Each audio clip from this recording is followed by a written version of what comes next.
dalam kamar mandi sebuah wisma prostitusi kelas teri di lokalisasi Danau Tempe, Sanur Kauh, Bali, darah bergelimang dan selembar nyawa terbang. Seorang perempuan pekerja seks komersil menemu ajal. Pisau menikam dadanya. Di tubuh sang perempuan penjajah cinta kodian cuma terpasang pakaian dalam.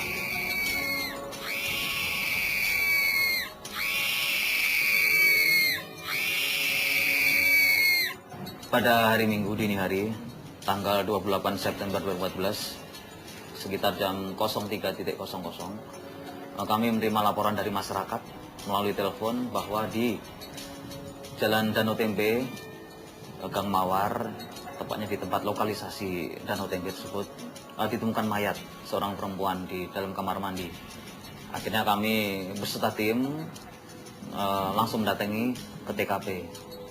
Saat mendatangi TKP, kami ditujukan oleh pemilik tempat atau pemilik wisma bahwa ditemukan seorang perempuan di situ. Di kamar itu ada kamar mandi.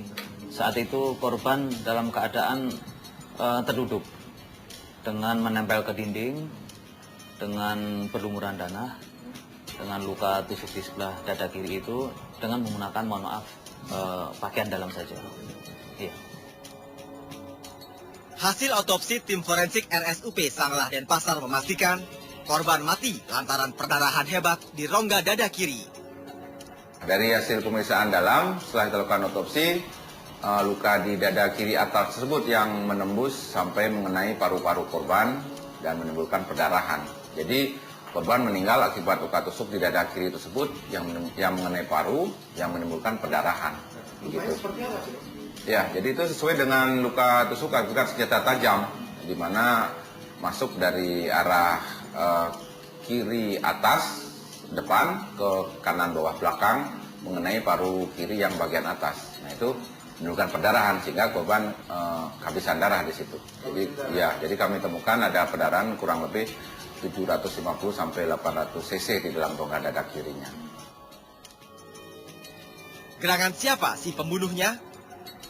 Dia ternyata masih bocah, remaja 16 tahun, remaja yang bekerja sebagai kuli bangunan. Bon, inisial namanya. Jejak si pembunuh terendus polisi tersebab sidik jarinya tertinggal di gagang pisau. Pula, keterangan 10 orang saksi menunjuk kepadanya. Anak baru gede membasmi nyawa seorang perempuan pekerja seks komersil. Gerangan apa pemantiknya? Dari pengalaman sebelumnya, jadi selalu terjadi ketidakpuasan daripada si pelaku ini, yang mana pada saat mereka sudah sepakat untuk membayar sejumlah uang dalam waktu tertentu, jadi pada saat mereka akan berhubungan badan, si perempuan menyampaikan bahwa waktu yang disiapkan sesuai dengan kesepakatan itu ternyata sudah habis.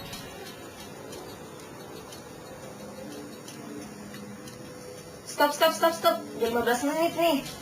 Baru 5 atau 6 menit, masih sebentar. Udah tahu, tadi aku udah ngeliat dari tadi itu 15 menit.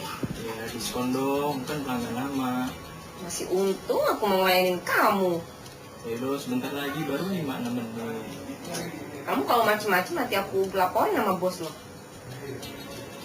Jadi dia merasa bahwa uang hasil jerih payahnya itu, dia merasa dipermainkan gitu loh. Karena itu adalah hasil keringatnya dia selama 1 hari. Oh, begitu tiba-tiba waktunya, nah ternyata dibilang waktu sudah habis. Itu kan bagi dia gitu ya, bagi dia kok sudah puncaknya tiba-tiba nggak jadi dan harus mengeluarkan sejumlah uang kembali. Itu berarti ya 2 hari kerja untuk satu malam saja di situ. Nah, itulah yang melatar belakangi, dan memang sudah 4 kali sebelumnya yang bersangkutan diperlakukan seperti itu oleh korban. Lokalisasi prostitusi kelas teri, seorang bocah lelaki, dan tipu-tipu di pasar syahwat, lingkaran permainan orang dewasa.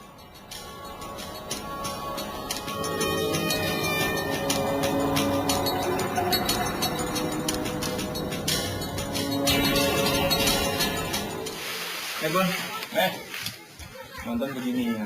Iya, terus nggak film lain. Bosan gak sih lo kerja begini aja? Bosan sih. Kita ikut aja. Ke tempat kita jalan-jalan. Tanggal. Malam.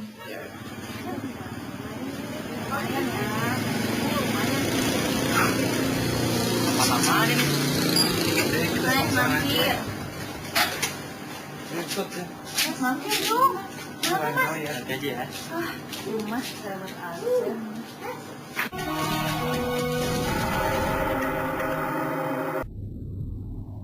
Denpasar, jantung Pulau Dewata. Kota berpopulasi sekitar 1 juta orang ini yang menghela roda ekonomi. Dan di kota inilah Bon, seorang bocah lelaki, mengadu nasib sedari 2 tahun silam. Hidup seorang bocah Bon, cadas. Bon dikepung nasib kurang beruntung. Bon yang kemudian menikah mati seorang perempuan pekerja seks komersil di lokalisasi klasteri Danau Tempe, Sanur Kaum.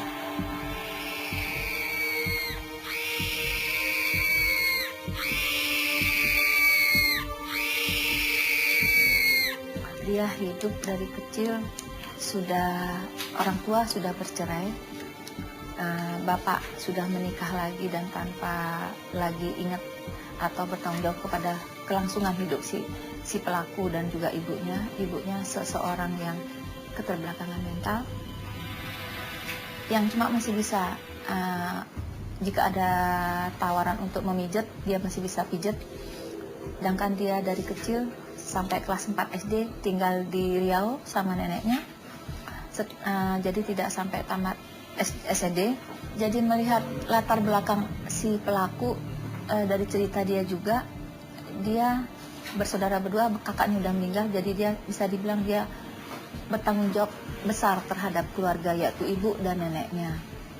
Jadi dia berpikir gimana saya bisa mencari nafkah dan membantu ibu saya. Itu yang ada dalam beban pikirannya dia, saya ajak bicara. Bagaimana ihwal ceritanya sampai Bon mampir di lokalisasi pelacuran?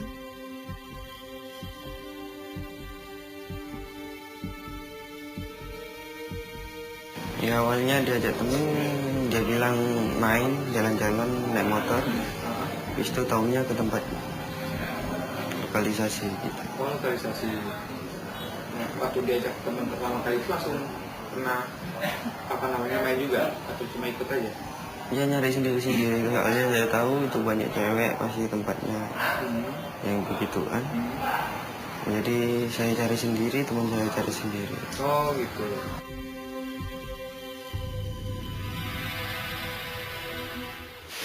Bon, nonton begini ya. Iya, habis nggak film lain. Bosan gak sih lo kerja begini aja? Bosan sih. Kita ikut aja. Ke tempat kita jalan-jalan. Tanggal. Malam. Ya. Udah nanti gue kabarin ya kalau Ya udah. Ya, mau nonton lagi. Dia mengenal lokalisasi itu baru 2 bulan ini. Jadi itu pun dikenalin dari temannya dia satu profesi. Saya tanya, kenapa kamu bisa sampai ke sana? Waktu itu habis mendapat gaji dari pekerjaannya dia, diajak teman, ayo kita jalan-jalan, kita main. Itu aja, saya tidak tahu diajak ke situ. Nah sampai di sana dia hanya mendengarkan suara musik yang hingar-bingar dan temannya nggak memberitahu di dalam banyak cewek. Mulailah dia mengenalin si korban.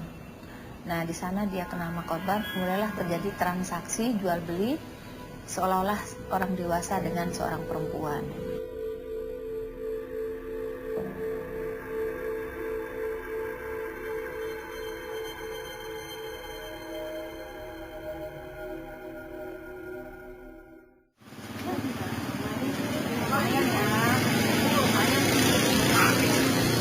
Apa-apaan ini? Mas, mampir. ikut ya. Mas, mampir dong. Kenapa, Mas? Gaji ya. Mas, Bon menemukan dunia yang baru. Bon terkaget-kaget. Namun, si bocah lelaki menikmatinya. Bon lantas kepincut seorang PSK. Tawar-menawar, harga pas. Baru kesini. Iya. Mantap. Oke. Gue tinggal dulu ya. Oke. Dari mana? Dari rumah. Oh, dari rumah. Iya, berdua aja.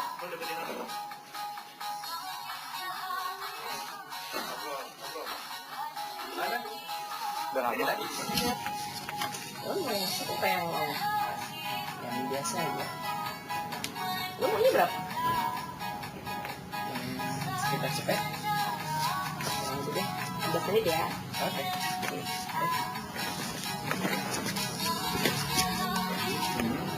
Kenalan, terus saya tanya berapa, 115 menit, dia bilang. Ya oke, saya ajak masuk, habis itu belum sampai 15 menit, saya disuruh bayar. Belum sampai main juga. Cuman cium-ciuman, itu pegang-pegangan. Setelah mau melakukan permainan, dia bilang waktunya udah habis. Padahal di dalam kamar itu masih 5 menit atau 6 menitan. Pengalaman pertama rupanya tak bikin Bon kapok. Selang beberapa hari, Bon datang lagi. Bertransaksi dengan si PSK yang itu lagi. Jarak 3 hari, saya ke sana lagi karena saya penasaran. Saya ke sana lagi ke tempat daerah Hayu. Nah, saya ajak masuk, itu pun sama terjadinya hal sama yang kemarin. Habis itu jarak 4 hari atau 5 harian, saya ke sana lagi.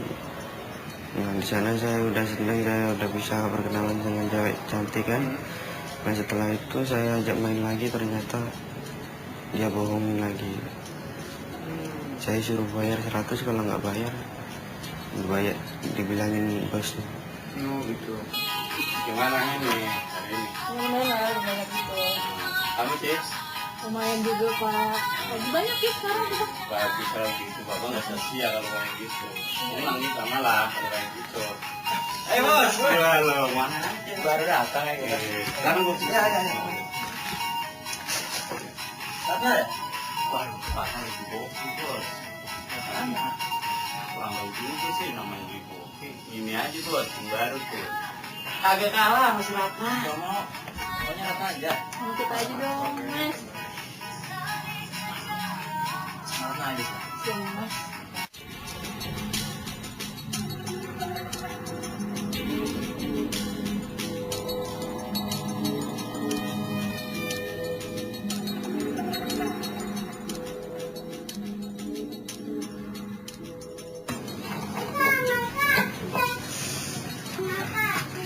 Lagi ya bang ya.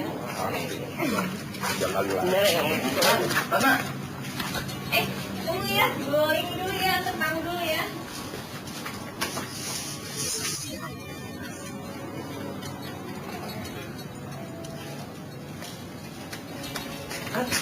Apaan? Mana? Kan kita udahan. Tadi kita belum main. Udah. Sudah 3 kali Bon diakali si PSK dengan cara yang sama. Alasan waktu kencan sudah habis. Namun rasa kecewa Bon rupanya kalah tebal dengan rasa terpikat oleh si perempuan. Ya penasaran karena belum nyobain. Ya dia emang cantik sih. Ya cantik. Dia juga suka sama anaknya, tapi bukan suka-suka dalam hati, cuma suka dengan penampilannya, dengan wajahnya itu. Paling cantik dia di antara yang lain, atau gimana? Ya kalau sama teman-teman kan dia yang cantik kan. Soalnya kan mungkin dia remehin saya karena saya kecil. Dia bisa ambil uang saya tanpa ini. Ya gimana, mungkin dia remehin saya kecil mungkin. Oh gitu. Jadi dia nggak kasih saya, dia minta uang saya aja. Sampai kemudian, Bon merasa tiba saatnya untuk menunjukkan bahwa ia tiada boleh dipermainkan. Hari pembalasan.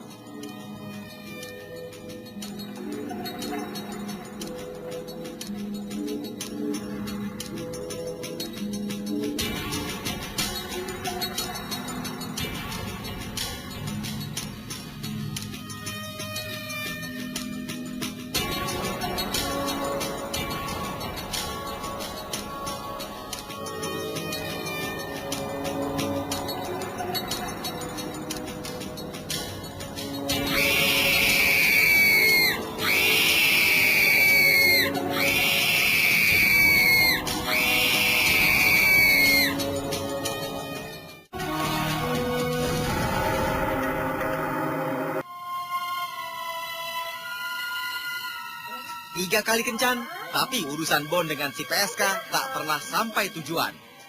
Urusan syahwat yang tercegat.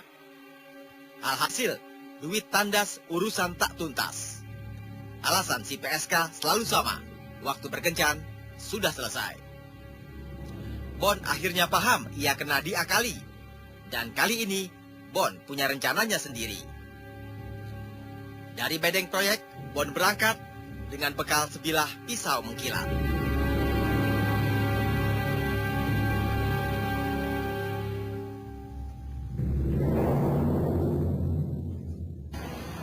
Nah, yang terakhir ini agak lama jaraknya. Habis itu saya mau ke sana ini dari dalam bedeng, saya nampak pisau. Habis itu nampak pisau, saya di situ dapat pikiran. Saya kalau nggak dikasih seperti kemarin, dibolongin seperti kemarin, saya tusuk dia. Kalau saya dikasih, dilayani dengan baik, saya bayar dia. Saya bilang,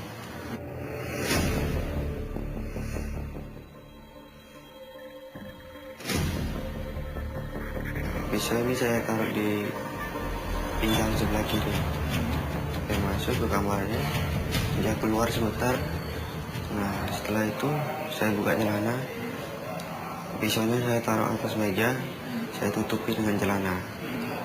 Dengan baju saya tutupi dengan baju juga. Habis itu Dewi Rahayu datang, dia buka baju sama telanjang kami berdua. Habis itu dia pakaiin kondom. Setelah itu cium-ciuman, pegang-pegangan.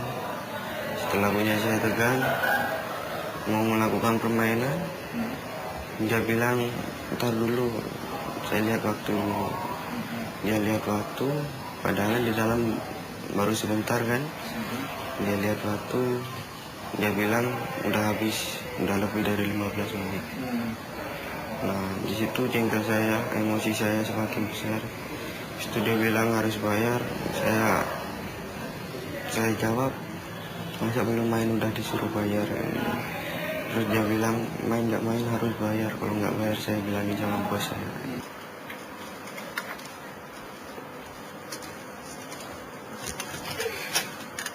Apa ya? Kamu hari pada cantik sekali. Masa sih? Iya, ini rambutnya baru ya? Iya, ini baru dicek sekolah. Suka. Bagus kok. Capek nggak ya? Capek. Baru pulang kerja. Kakinya siniin dong. Oh ya. Capek ya? Iya. Nanti dong, buru-buru amat sih. Sekarang aja. Nanti. Dulu ya, mau udah dulu ya.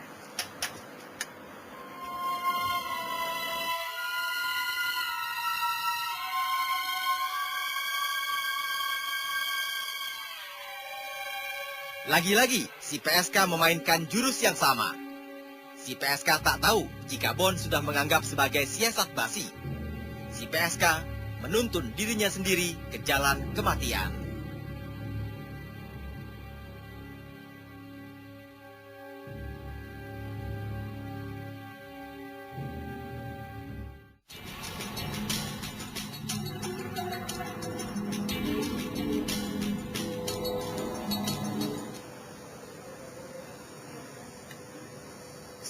Stop. Udah 15 menit nih.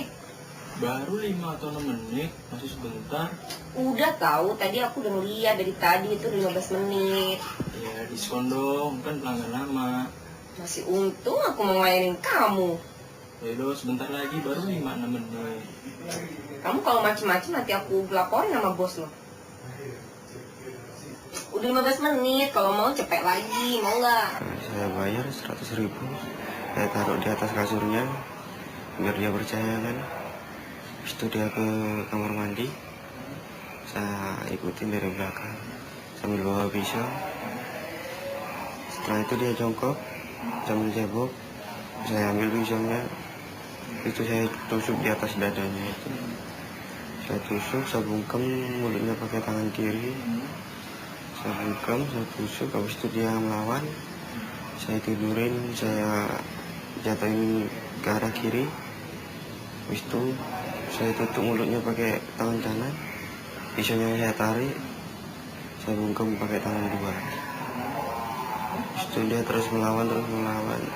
Terus saya ngebungkam sampai dia nggak berdaya.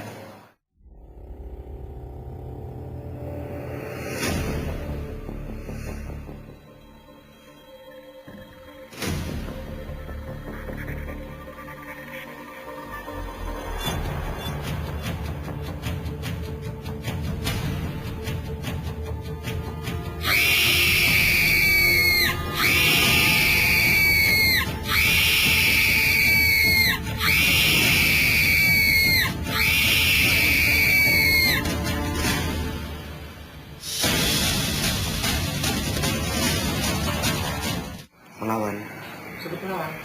Lawannya bagaimana? Ya meronta dia, tangannya itu ke muka saya kan. Teriak-teriak. Berhubung musik ini kan besar di luar, jadi suaranya nggak, walaupun teriak kencang nggak kedengaran. Teriak apa dia? Ya teriak-teriak. Tapi nggak bilang tolong-tolong gitu. Nggak bilang tolong? Enggak. Teriakannya apa? Dia ngomong apa? Man gitu aja. Jadi yang kamu tusuk apa aja? Di atas payudaranya ini sebelah kiri. Cuman itu aja, terus ininya kena pisau di bagian atas matanya sini. Nah itu kena pisau. Cuman itu aja. Bon sudah selesai membunuh. Namun rupanya kejahatan sudah berdaulat di benak si ABG. Dompet dan 2 HP si PSK digasaknya juga.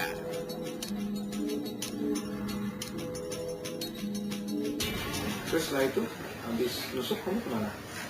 Terus saya bingung kan. Saya pakai baju, pakai celana. Habis itu saya lihat celana dalam saya ketinggalan. Saya bingung. Terus saya pinggirin dia, saya angkat, saya pinggirin. Pisaunya saya taruh di bak mandi. Habis itu CD saya buang ke bawah kolong tempat tidurnya.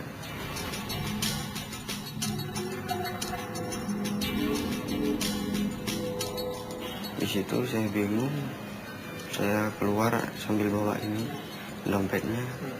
Yang dompetnya berisi HP 2 sama uang 400. Habis itu saya keluar, saya tutup lagi pintunya. Di luar banyak orang, saya gemetar kan, saya bingung. Habis itu ke parkiran ambil motor, saya pulang. Saya nggak langsung pulang ke proyek. Saya duduk di pantai, saya bingung. Habis itu saya pulang ke proyek. Saya bingung harus ngapain, terus HP-nya saya matiin, kartunya saya buang.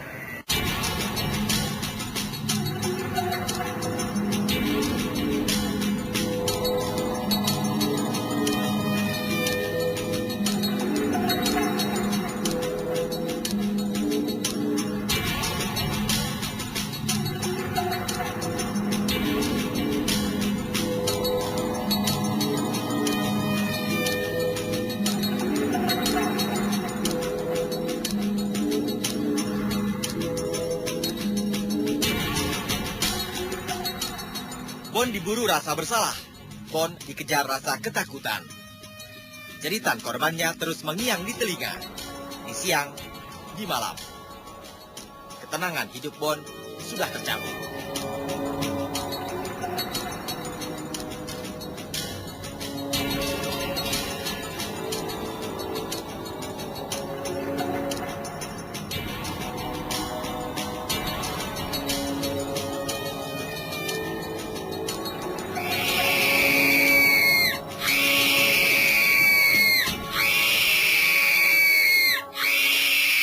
Kerja seperti biasa, tapi rasanya seperti nggak tenang.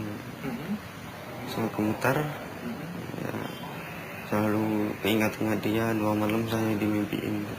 Dimimpiin? Iya. Dimimpiin apa waktu itu? Dinampakin gitu aja. Dia nggak pakai apa-apa, cuman berdarah semua. Nggak pakai apa-apa? Nggak pakai apa-apa, telanjang, cuman darahnya penuh darah. Takut? Takut. Saya kaget, langsung bangun. Setelah itu besoknya saya dimimpiin lagi.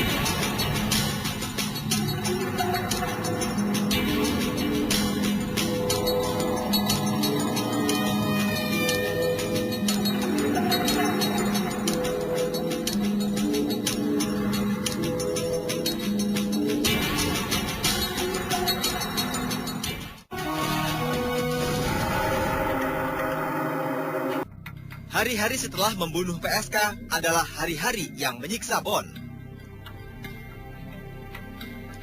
Polisi yang menyidiki kasus pembunuhan ini mantap mencokok Bon 4 hari setelah kejadian.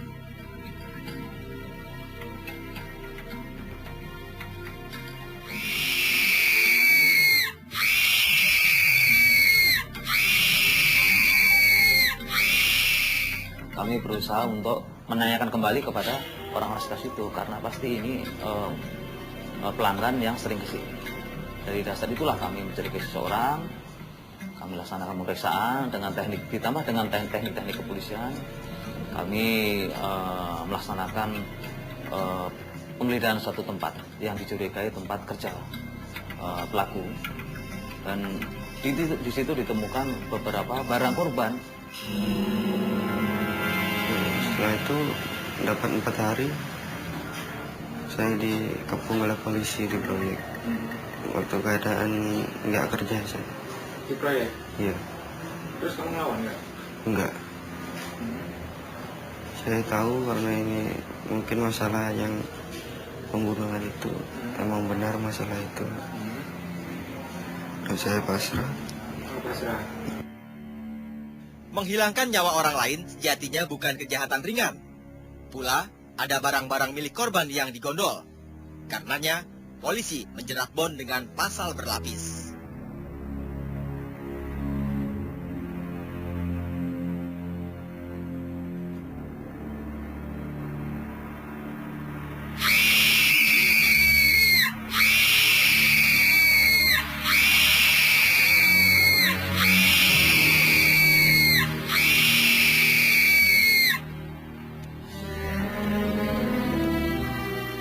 Karena pelaku ini rupanya sudah menyiapkan senjata tajam. Jika nanti pelayanannya tidak memuaskan lagi, kan, dia akan rupanya sudah menyiapkan untuk melukai korban.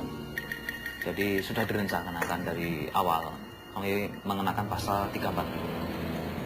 Kita juga menggunakan pasal dan atau 338 pembunuhan. Kita juga dan ataukan lagi pasal 365. Itu pencurian dengan kekerasan yang mengakibatkan korban meninggal dunia karena pelaku ini sempat mengambil handphone, mengambil dompet tersebut. Jadi kita pasang 3 pasal yang ancaman hukumannya 20 tahun penjara. Kejahatan tiada boleh dibiarkan. Aturan hukum mesti ditegakkan tanpa juga menepikan keadilan. Karena pelaku ini adalah anak di bawah umur, makanya nanti ada perlakuan khusus yang mengacu kepada Undang-Undang Peradilan Anak, Undang-Undang Nomor 11 tahun 2012, bahwa nanti jika vonis tertinggi anak di bawah umur itu adalah hukuman mati. Jika hukuman mati, maka nanti vonisnya 10 tahun penjara maksimal. Seorang remaja lelaki terdampar di lokalisasi. Seorang remaja lelaki menghabisi perempuan bayaran yang dianggapnya terus mengakali.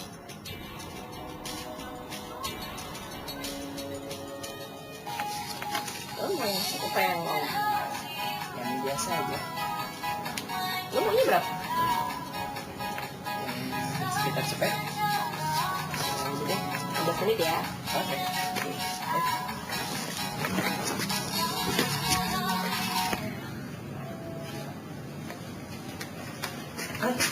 Apaan? Mana?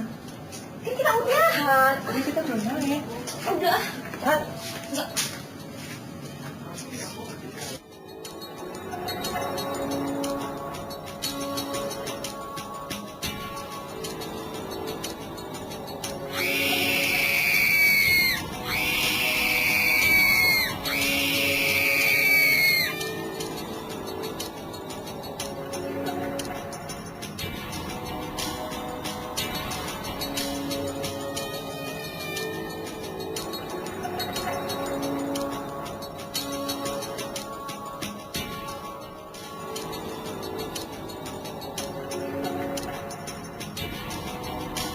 Dari otopsi kami temukan ada pembesaran rahim dan produk konsepsi yang memang belum berbentuk, tapi dari pembesaran rahimnya tersebut menunjukkan bahwa korban hamil antara sekitar 1 bulan sampai 1,5 bulan kandungan.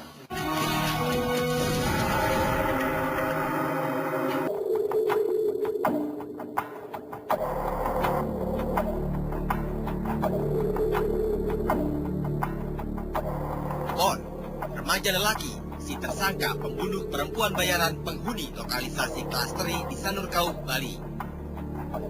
Di balik tindakan kriminalnya, sejatinya seorang Bon bernasib telangsa. Produk keluarga Compang Camping.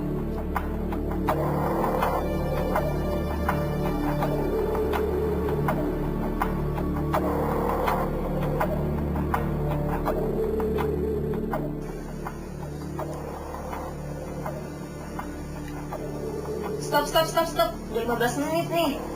Baru 5 atau 6 menit, masih sebentar. Udah tahu, tadi aku udah lihat dari tadi itu 15 menit. Ya diskon dong, bukan pelanggan lama. Masih untung aku mau ngelayanin kamu. Ya lo sebentar lagi, baru 5-6 menit. Kamu kalau macem-macem nanti aku laporin sama bos lo. Udah 15 menit, kalau mau cepet lagi, mau nggak?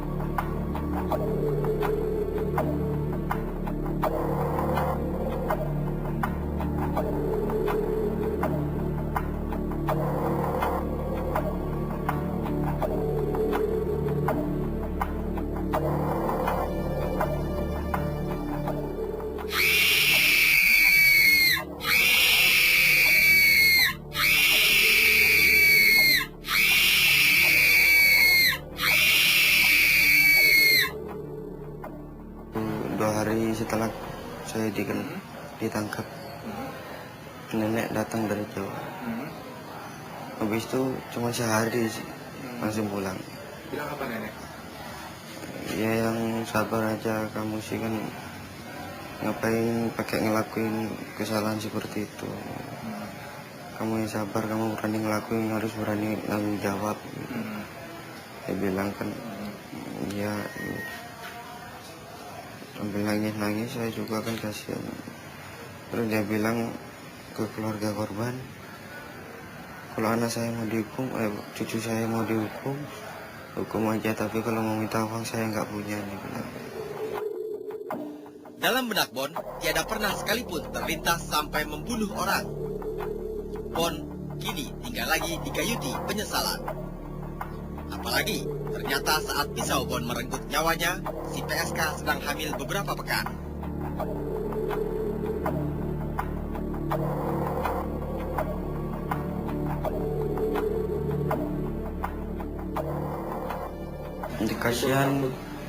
Saya kasihan, dia kan lihat saya, dia liatin saya, masih ada napasnya sedikit-sedikit, sambil lihat saya, dia kan, saya takut, sambil mundur-mundur, saya takut, saya nyesel kan, kasihan juga.